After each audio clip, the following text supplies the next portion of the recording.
think I'm live. So, are you currently hoping to make changes in your life? Or do you find yourself amidst a period of change right now? Perhaps you are noticing that some things are slowing down while others might be picking up, or that there are people or circumstances around you that maybe feels a little different. So perhaps you might feel that there's a sense of stuckness or not moving forward. As we head into the season, into the fall season, we may feel the very real changes or shifts in our outer environment. And as we experience this change, this may be a good reminder for us to check in with ourselves and to see what's happening with our internal environment. What changes are wanting to happen within us in this moment. Hi, I'm Dora, Holistic Stress and Resilience Coach from Dora Chan Yoga. Welcome to my weekly Tuesday Connect, where we talk about various topics on whole person wellness in body, mind, and soul. So today I want to talk about change. What does it mean for you when we think about change? Why is it so difficult to implement changes? And what is holding you back? So let me start off by saying that change is scary. No matter what kind of change is happening for you right now, whether you perceive this change is good or bad, there's a sense of fear. There's always a sense of fear that's present when it comes to change. And this is normal because it is a normal reaction when we are uncertain about something, right? When we cannot foresee or predict what will happen next. And uncertainty is the opposite of safety and security. We don't know what's going to happen, right? So there's always some level of fear or insecurity or nervousness when it comes to any change in our lives, whether it be big or small. So this is absolutely normal. When we recognize this, hopefully we can then acknowledge the presence of this fear instead of fearing this fear that is present when we come across change. Now, even though there is a natural fear or uncertainty when it comes to any change in our life, we may also experience other sources of fear. And this is absolutely fantastic because our fears tell us so much about ourselves. They show up letting us know the invisible restrictions that we have put onto ourselves, how we might be limiting our own possibilities, and they tell us about our past traumas and conditionings and our limiting beliefs. But if you look and listen closely, our fears also tell us our potential, how we can claim our power back. Our fears can be invaluable allies that can help us to actually help to free us from ourselves. Unfortunately, we often don't see them this way, and we do everything we can to run away from them, to run away from fear, and we turn our fear into our enemy. But if we stop running, pause, and take a look, we can begin to see why we are afraid. And we start to see what actually needs to be addressed to change our situation for the better. We can start to inquire into things like, what do I perceive is happening right now? Do I feel stuck? Do I want to change? Do I need to change? Am I experiencing unwanted changes? How do I understand or perceive this change? And what does this change mean to me? These may be a few good places for inquiry. Now, especially if you are wanting to make changes in your life, it is very important to understand the real intention behind this change. And the real reason for change is usually not the first or most obvious answer. Oftentimes, the real reason for change is more deeply rooted. And oftentimes, our real reason for change stems from an unconscious thought or feeling. And unless we're willing to take time to ask questions and to inquire further, we keep missing the mark. And this may be one reason why some of us find it hard to implement certain changes for the long term, that we keep falling off the wagon and we don't know why. This is because as much as you may want to make a change, if you're actually not addressing the underlying root issue, you may not be making the appropriate changes, or you may be going about it the wrong way. So your problems will keep coming back to you because they haven't been resolved, and you feel like you keep coming back to square one. Now there's also the opposite of this. Some of you may want to, some of you may not want to change. You may feel that things are happening around you, things are changing around you, and you wish that they would stay the same. There may be much fear and anxiety and a sense that things are feeling out of control because things are changing not in ways that you want. And there may be feelings of confusion, chaos, frustration, and fear. But once again, I would say, see if you can stop running. Do you feel yourself running away from these things? What if we stop running from the fear, frustration, or discomfort? Because no matter what you do, you can never outrun your feelings. They will continue to manifest one way or another until we face them and process them. Our thoughts, feelings, emotions, sensations, they can be seen as messengers. They're not trying to hurt us, even though sometimes they can make us feel quite uncomfortable. So it might feel like that they're trying to hurt us. But just as I had said before, our feelings, such as fear, can actually help to liberate us from suffering. If you feel discomfort, pain, fear, and so on, when it comes to change, whether it be desiring change or dreading change, the only way to truly resolve them is to acknowledge and welcome these feelings or emotions. And only then will you be able to see the messages that they're trying to bring to you. And if these messages are understood, they actually point you to the direction of growth and freedom.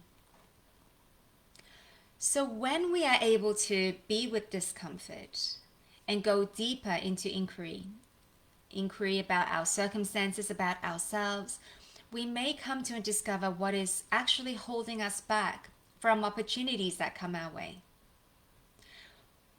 What are the limiting beliefs that we might be holding on to that is preventing our progress and growth?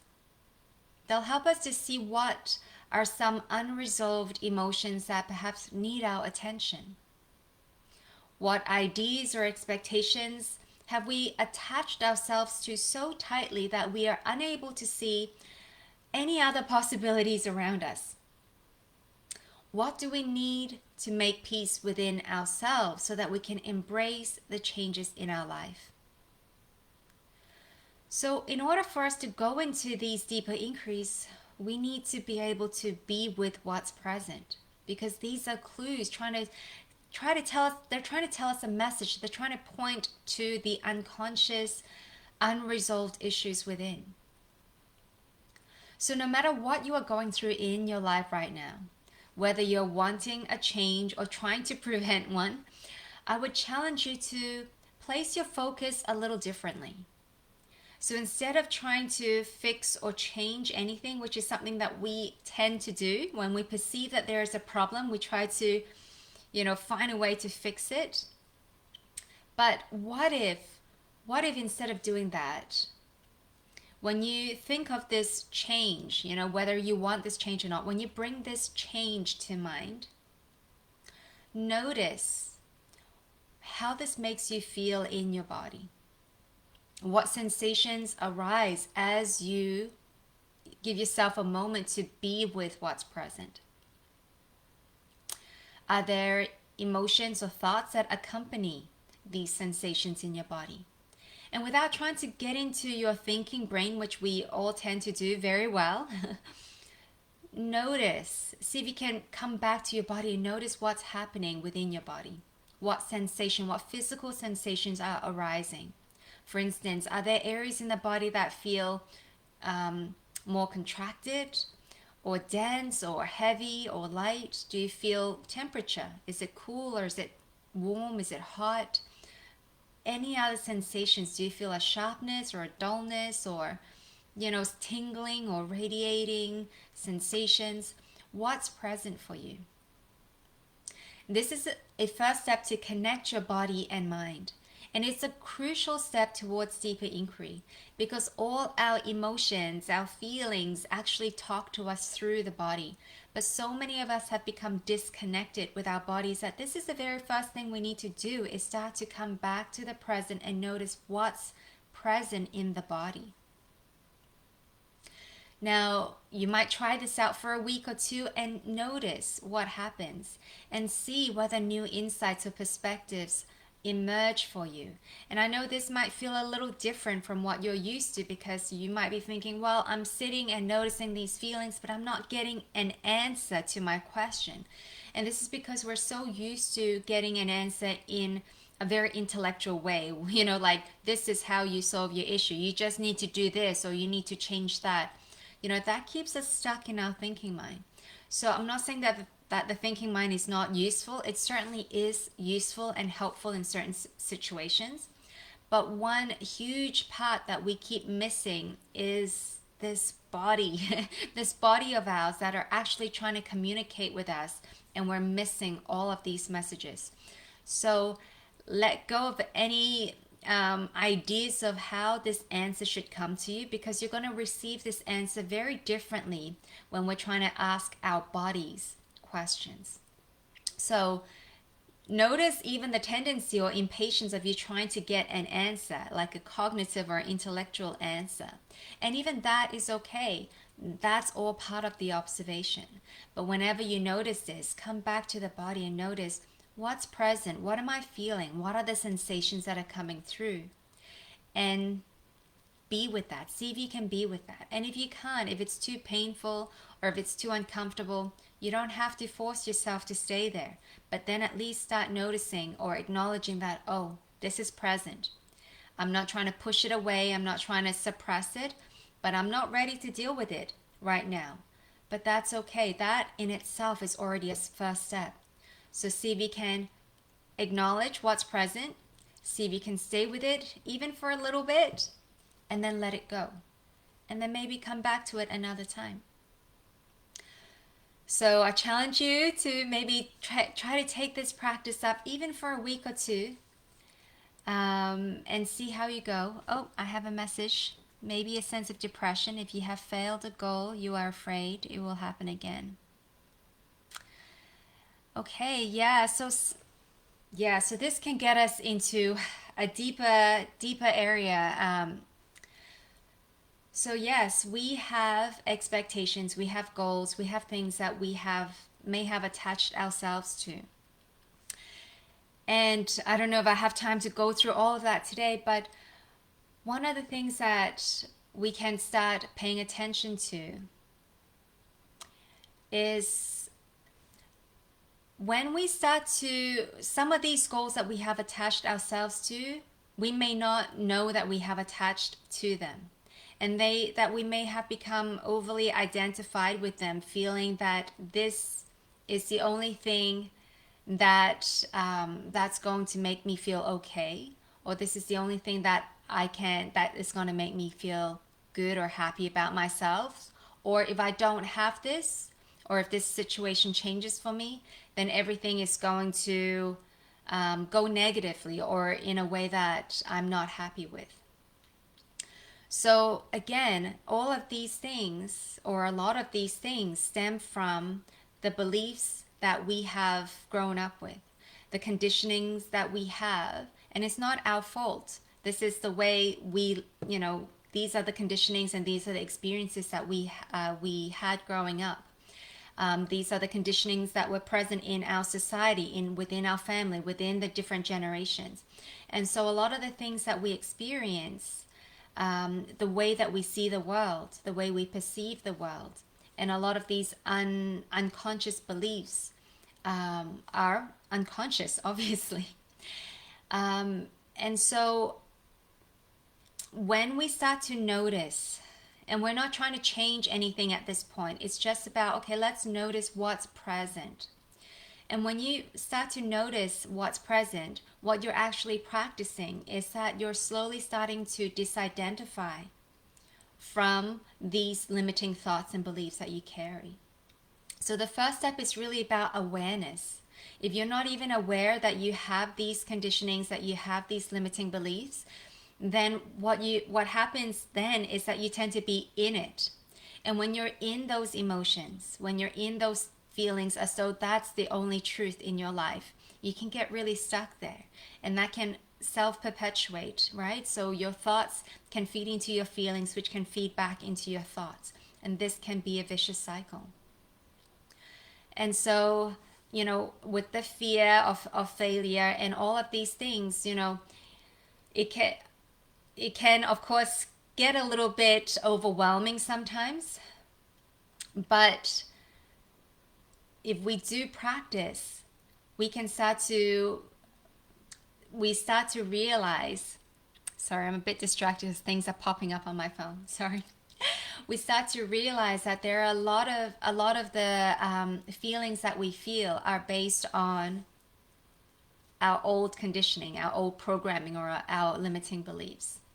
And so, yes, there's a lot more work that we can continue, but the very first step is that we need to start being aware and start paying attention and reconnecting the body and mind, because a lot of our feelings, like we said, the feelings can feed into thought, just like thought can feed into feeling. And we want to start integrating our thoughts and our feelings in such a way that we can do something with them, that we can eventually come to a place where we can resolve what's been trapped or what's been stuck within us. So I'm not sure if I answered that question. I'm happy to chat more with you if you want to DM me. I'd love to continue with this this conversation and answer any other questions that you might have. And if you want to learn more or would like more support to deepen your own inquiry, definitely reach out. I'd be more than happy to chat with you. Okay, thank you. Yeah. These are big topics and it's hard to get into them, within 2 minutes. But yeah, like I said, the very first step is really about awareness and getting back in touch with your body. So if you enjoyed this mini training, make sure you follow me at Dora Chen Yoga. I'm on Instagram, Facebook, LinkedIn, YouTube. I also have a private Facebook group called DCY Community, supporting strong women heal from stress and stress holistically. And I stream these trainings live, but also share other resources, tips, and tools in that group. So I'll drop the link below if you wanted to join me. And also this week I am doing a free yoga and meditation class. I do this every month. This week is on Wednesday, so this Wednesday at 4:30 p.m. Pacific time, I'm doing a free class. So if you wanted to join me for that, I'll drop the link as well. And yeah, let me know what your biggest takeaway is. Drop your comments below. And if you have any questions, DM me, message me, just get in touch. I look forward to seeing you again next Tuesday. Take care, everyone.